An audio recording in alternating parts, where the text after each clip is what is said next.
On the 21st of April, 2016, a Reddit user posted a question that would baffle the internet. He had been living on a semi-urban farm property in Hawaii when he noticed something impossible. Within the range of his device, nearly 30 low-strength Wi-Fi networks were appearing out of nowhere. What made it truly bizarre was that every single network had the exact same signal strength. The signals seemed to be originating from directly underneath a thick concrete pad. To rule out a coincidence, the user decided to use a professional Wi-Fi analyzer tool. As he walked away from the center of the pad, the signal bars dropped in perfect unison. Even more strangely, the names of these networks would change entirely every 5 minutes. Driven by a need for answers, he brought out a thermal imaging camera to scan the ground. The camera revealed a distinct, glowing hotspot right in the middle of the cold concrete. He decided to drill a series of holes into the pad to test the area. He filled the holes with water, but only the hole over the hot spot began to drain rapidly. It was as if there was a hollow chamber, or a vent, hidden directly beneath that specific point. Other Redditors began to ask if there were any signs of a hidden power source nearby. He noticed disconnected power lines leading toward a wealthy neighbor's steel-framed building. He also recalled that the entire mountain area had been used by the military during World War II.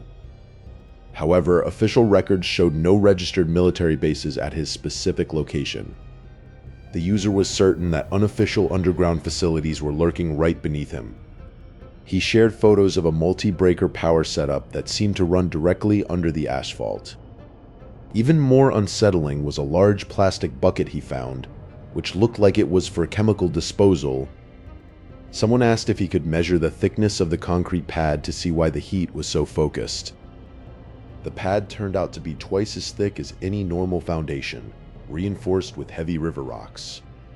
When he managed to drill deeper, he reported that the heat coming from the hole was unbearable. He compared the smell to a composting bin, yet there were no signs of any biological life. This is where the primary common thread suddenly went cold, leaving everyone hanging. However, the user eventually reappeared with even more chilling details.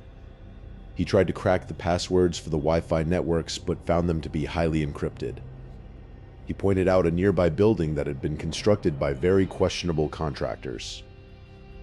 He learned that large liquid tanks had been removed from the property just before he arrived. A massive new storm drain had also been built directly opposite the property line. He suspected this drain wasn't for water at all, but served as a hidden entrance. On several nights, he saw trucks moving loads of broken, new-looking concrete in the dark. The mystery deepened when he linked his old boss to a very strange eBay account. The account was selling piles of faulty hard drives and broken electronics to unknown buyers. As soon as he made this connection public, the eBay account's privacy settings were changed. The user claimed he was in a pretty good spot and that they wouldn't find him easily. Rumors began to swirl, linking the account to the infamous Pizzagate conspiracy theory. Later, reports surfaced, claiming the original user might have been suffering from mental issues. His former boss even claimed the man had ripped out his own ceiling fan in a fit of paranoia. However, nearly every claim the user made was backed up by photographs and data. To this day, no one knows what was truly happening under that Hawaiian concrete pad. The concrete pad sat silent under the Hawaiian sun, but the digital signals told a different story. I returned the next evening, carrying a specialized thermal imaging camera to see what the naked eye could not. As the screen flickered to life, a distinct, glowing orange bloom appeared directly in the center of the cold blue concrete. The heat was concentrated, as if a localized power source or machinery was humming just inches beneath my feet. I reached for my heavy-duty hammer drill, determined to find a physical path into the mystery. The drill bit shrieked against the unusually hard surface, throwing up sparks and fine white dust. Unlike the surrounding area, this specific section of the pad contained dense river rocks that made drilling nearly impossible. After an hour of labor, I finally managed to sink several holes into the reinforced slab. To test the drainage, I brought over a gallon of water and began filling each hole one by one.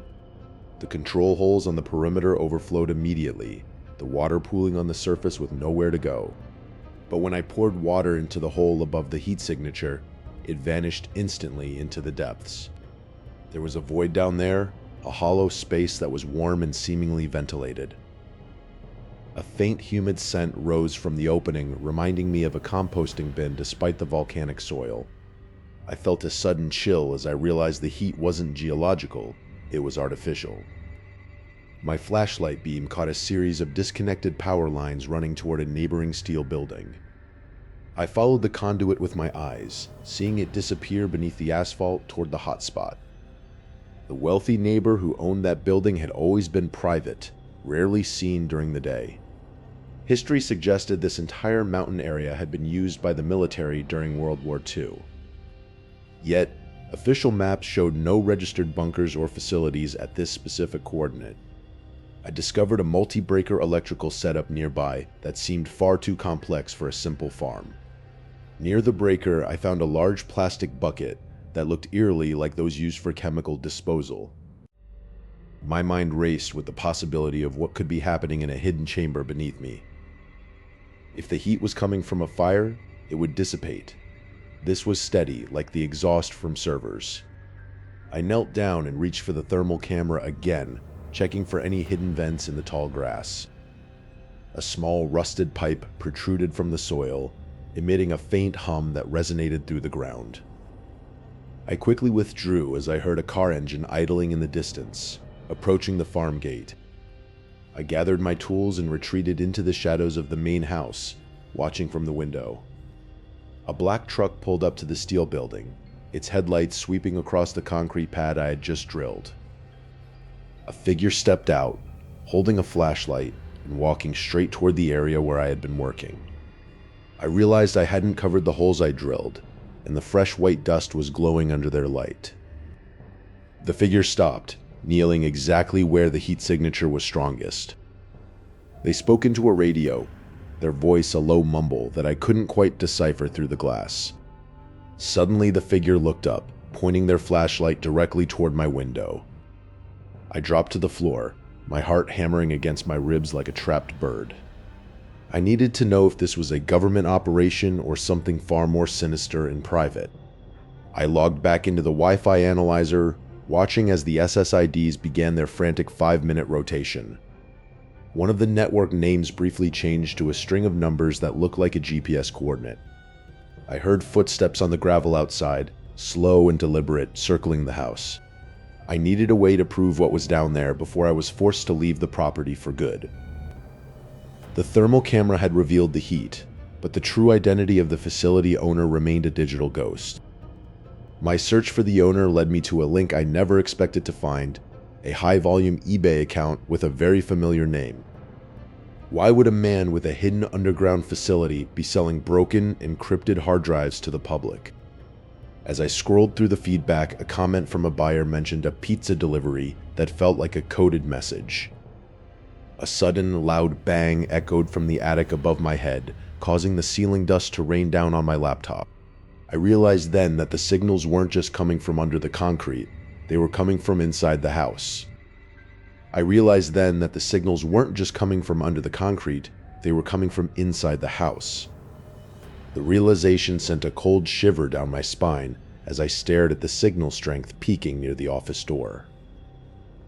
I decided to dig deeper into the history of the man who had hired me, the owner of this strange property. After hours of searching through archived records, I found a link between my former boss and an eBay account named Shay. The feedback section of the profile was filled with hundreds of bizarre and unsettling reviews. Most of the items sold were listed as faulty hard drives or non-functional server components at incredibly high prices. Why would anyone pay $5,000 for a drive that was explicitly described as destroyed?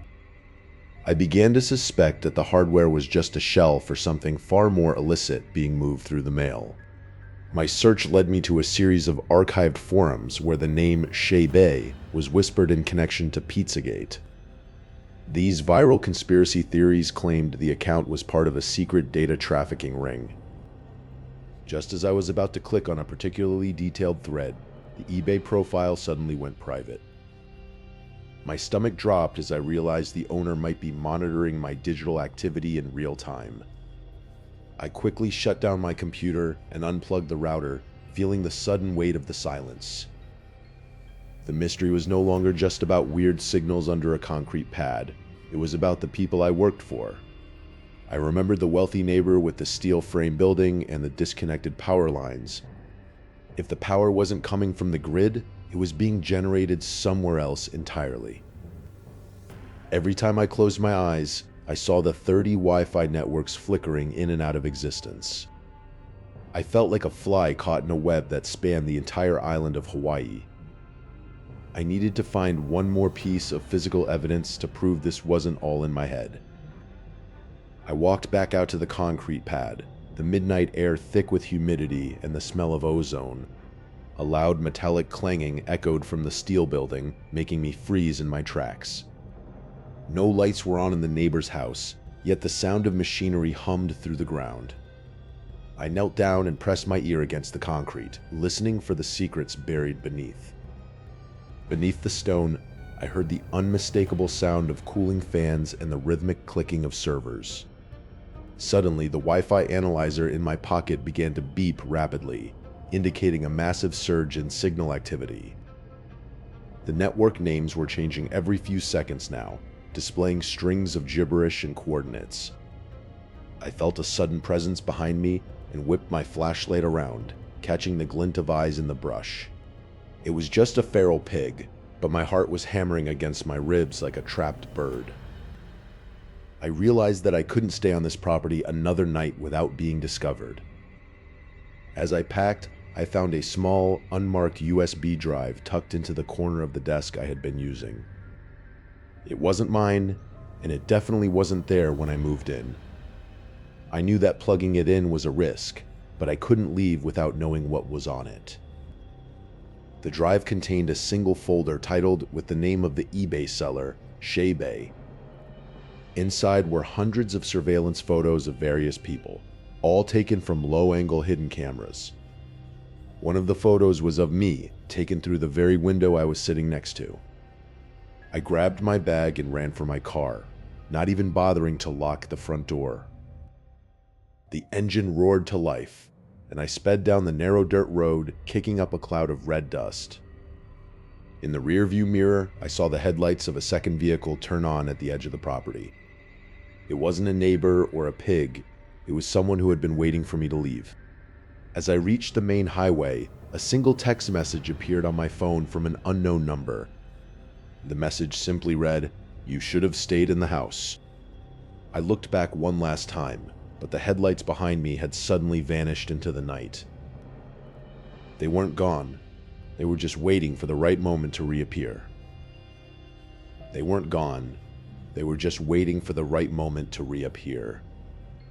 On Tuesday, December 16th, 2025, the digital silence was shattered by a post that shouldn't have existed. A user uploaded a photo to a home maintenance subreddit that immediately sent chills through the moderators.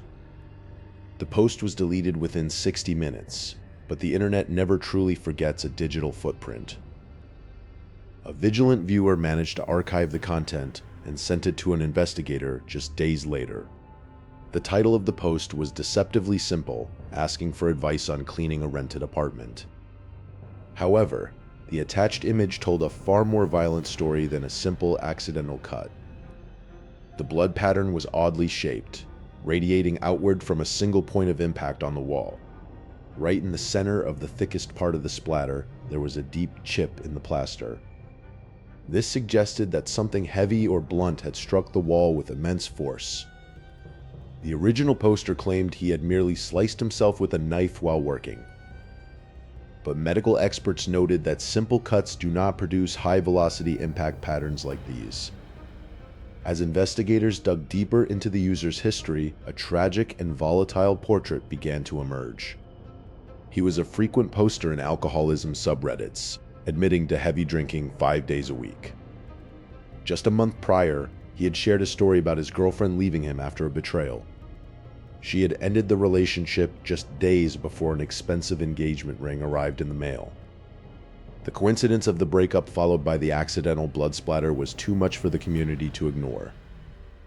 Members of the Reddit Bureau of Investigation began to track the user's location through his post history. When the investigator tried to reach out, the user immediately blocked everyone and wiped his profile. This defensive behavior suggested that he was hiding something far more sinister than a repair bill. Was the splatter on the wall the remnants of a violent confrontation with his ex-girlfriend? No missing person reports were filed, but the silence from her end was deafening. Forensics enthusiasts on the forum began to recreate the splatter using synthetic blood and drywall. They found that the only way to replicate the chip was through a high-energy impact like a head hitting the wall. The user's last post before disappearing was a cryptic message about starting over and cleaning the slate. Neighbors reported hearing a loud thud followed by hours of frantic scrubbing during the night of the post. A mysterious white van was seen idling outside the building for 3 hours before leaving in a hurry. The police were eventually called for a wellness check, but the apartment was found completely empty. The wall where the splatter had been was fresh with a new layer of white paint that didn't quite match. Investigators used luminol on the floor, revealing a glowing blue trail leading toward the bathroom. In the bathroom, they found a single, discarded human tooth hidden deep within the sink's U-bend pipe. The DNA results for the tooth were inconclusive, but it didn't belong to the registered tenant. Fear spread through the local community as people realized a potential killer was among them. The Reddit post became a legend, a warning about the dark secrets hidden behind thin apartment walls. To this day, the original poster has never been found, and his ex-girlfriend remains unaccounted for. Some believe he is still active on Reddit under a different name, watching the theories grow. A new post appeared recently in a different forum, asking for the best way to dispose of a heavy, locked trunk. The IP address of the new post matched the location of the apartment where the blood was found. But as the authorities closed in on the new signal, it vanished once again into the digital ether. Just as one mystery seemed to fade, another far more personal horror was beginning for a woman named Random Girl. The transition from the mystery of the blood-splattered apartment brings us to the quiet life of a woman known online as Random Girl. She lived in a large, isolated house where the silence was usually a source of comfort rather than fear. Her daily routine was meticulous, especially when it came to maintaining her beautiful, ebony-stained wood floors. Because the wood was so dark and polished, even a single speck of dust was immediately visible to her eyes. One afternoon, while moving toward the door that led to her small porch, she noticed something small and white on the floor. It was a human tooth, resting perfectly still on the dark wood directly in her path. She froze in place, her mind racing to find a logical explanation for how it could have appeared there. She ran her tongue along her own gums, desperately checking for a missing tooth she might have forgotten about. All of her teeth were intact, which meant the object on the floor belonged to someone else. Desperate for answers, she turned to the internet, posting her discovery on Reddit to see if anyone had experienced anything similar. The community's response was immediate and chilling, with many users suggesting that a squatter might be living inside her house. Suddenly, the small strange occurrences she had ignored over the past few months began to form a terrifying pattern. She recalled missing items. Objects moved an inch from where they belonged, and faint noises she had attributed to the house settling. Living alone in the middle of nowhere meant that any help would be miles away if things went wrong. Despite the danger, she decided she couldn't wait for morning to find out what was happening in her own home. Her investigation led her to the hallway ceiling, where the small, square handle of the attic crawlspace waited. She noticed a faint smudge of dark grime on the edge of the white panel, as if someone had recently touched it. Heart pounding, she brought a small ladder into the hallway and climbed the first few steps. She pushed the panel upward just an inch, waiting in the absolute silence to hear any movement from above. Only the sound of her own shallow breathing filled the air as she stared into the void of the attic.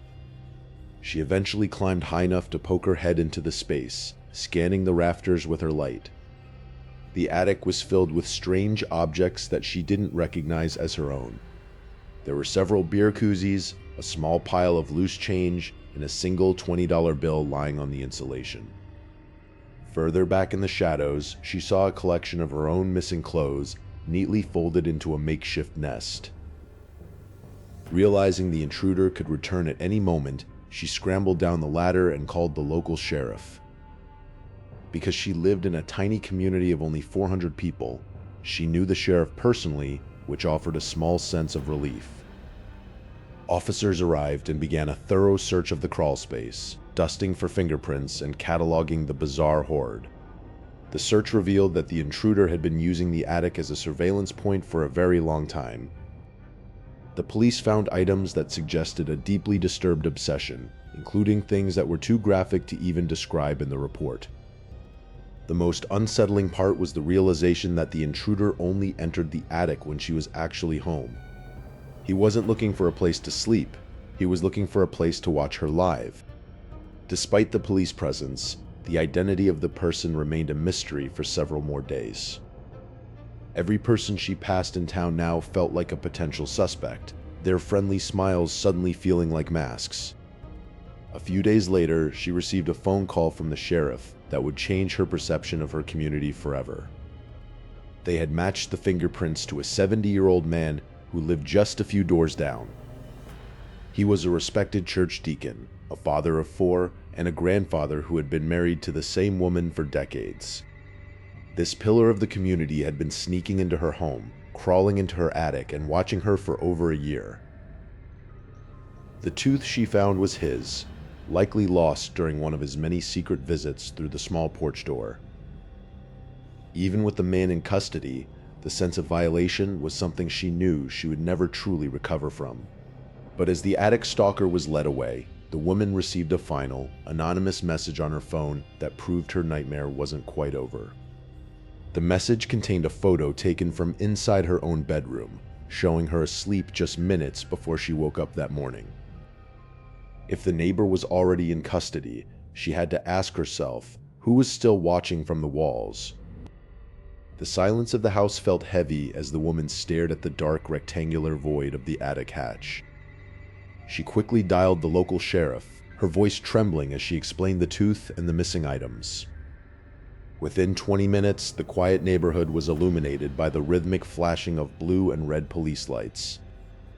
2 officers entered the home, their boots thudding against the polished wood as they approached the bedroom. They set up a tall aluminum ladder directly beneath the attic opening, the metal clanking loudly in the stillness.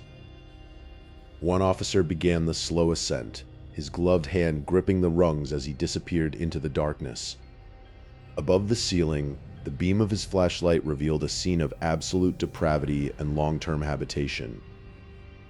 The officer first spotted a collection of large glass jars filled with a murky, yellowish liquid tucked in a corner. Next to the jars lay thousands of discarded tissues, piled high like a grotesque nest of paper. The beam shifted to reveal a stack of the woman's missing clothes, including underwear that had been gone for a year.